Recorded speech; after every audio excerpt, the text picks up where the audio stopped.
Justin, so Brendan Cox just got to get through training today and should be right to go?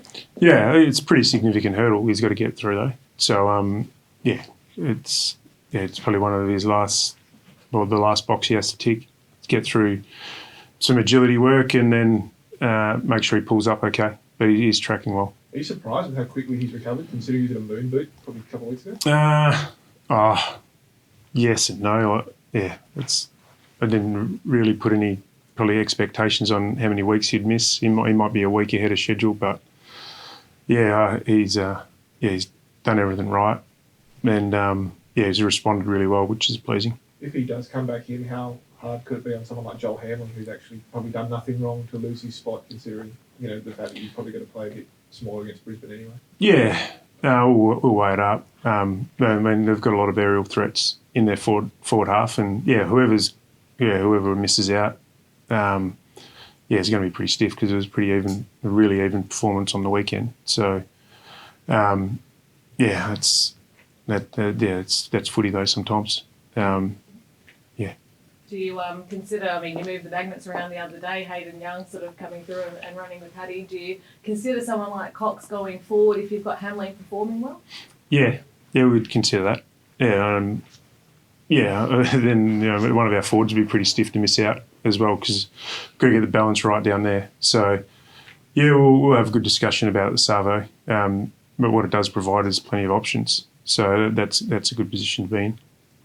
When it comes to your forwards as well, how's Matt Taberner tracking? He's tracking well. Yeah, he's taking steps forward.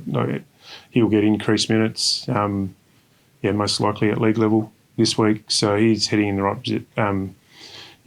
right on the right trajectory. And we're pretty excited to get him back into the league team down there at Waffle level. He's been up and about the last month or so. So it'll be good to see if we can get a good block of games behind him. How did you view Josh Corbett's game? He probably didn't have too much of a run at the start of the season and then maybe back to back and managed to get a couple of goals on the board. Does he sort of get a look in for the back half of the season as well? Oh, it's form related, and we just mentioned a few of the opportunities or options we've got with Coxie coming back into the side, but I thought it was his best game on the weekend. Competed really well. Having him down there gives us a bit more of an aerial target to help Jai and Josh when Jacko's in the ruck. So and for him to finish off, have 3 shots on goal was an added bonus. So he's been working really hard on some areas of his game, and I think we saw them come to fruition on the weekend. It was a much more rounded game from him. So he's heading in the right direction as well. How pleasing was it to see that sort of performance from the group on Saturday? Because it could have been very easy to sort of put the cue in the rack and just say, you know what, we'll come back again next year, but they still, got that commitment. Oh, yeah, like I've been saying all year, their commitment's never waned.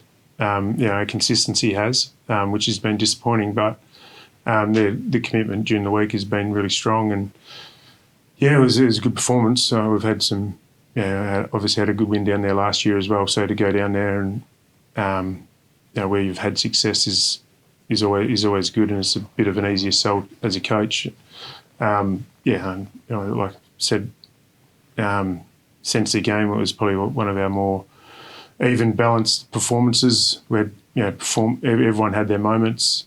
It was a great effort, and we need to make sure that we don't hang on to that for too long, and we make sure we take the lessons and the positives out of it, and we improve on that for this week. And having James Aish back in the squad on the weekend, what does that sort of do for you structurally? Did you really put him anywhere on the ground? It is handy having players that are flexible. And, he went to half-back and spent some time in the midfield when he flipped with Youngie. So, he's a plug-and-play type of guy, which is handy to have as coach. We've played him in a lot of different positions this year, and he's applied himself really well. So, it was good to have him back. I know this time of year, I know it's only focused on the next 4 weeks, but this time of year, obviously trades, draft, all that sort of stuff starts getting spoken about a bit more.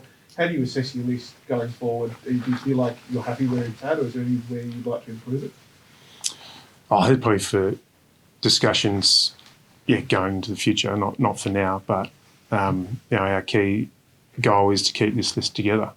We've got a lot of players under 24 that are developing together, and we want to make sure we see it through together. So I think well, it's inevitable that there'll be changes to our list at the end of the year, but we want to keep the core group together, and we want to make sure they keep developing together, because we think that that'll take us a long way. What is the key to keeping that together? Is it selling a vision? Is it yourself? Is it the leaders? How does that work? Well, it's everyone.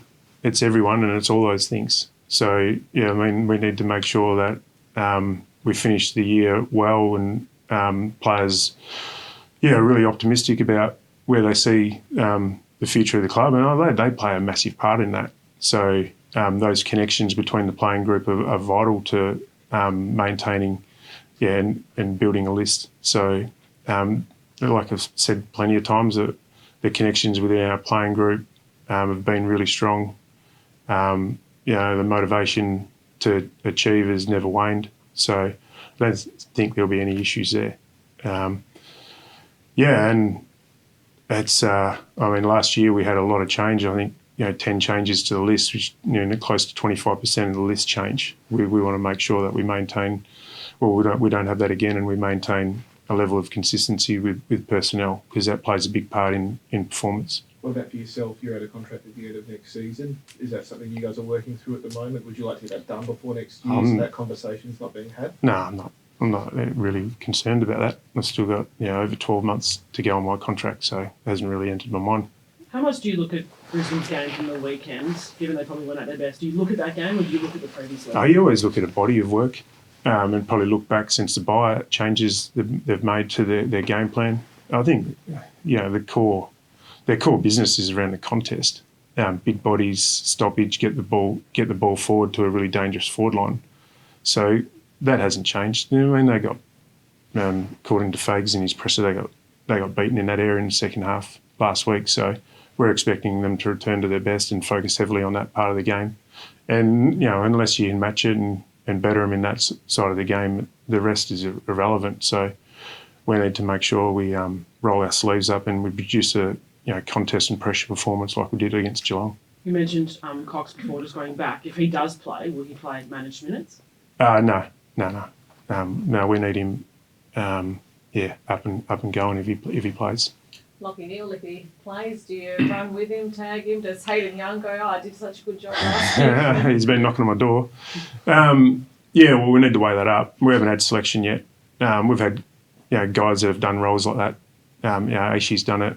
Youngie's done it on the weekend. We've had other players throughout the midfield do roles within quarters and games as well. So we'll work through the best option. One thing we can't do is let him have the game that he had against us last time. So we need to put some attention to him. But he's one of 6 to 8 guys that roll through there as well, and they're all pretty handy. So focus all your attention on one and let the others get off the hook. We don't want to do that. So strike that balance.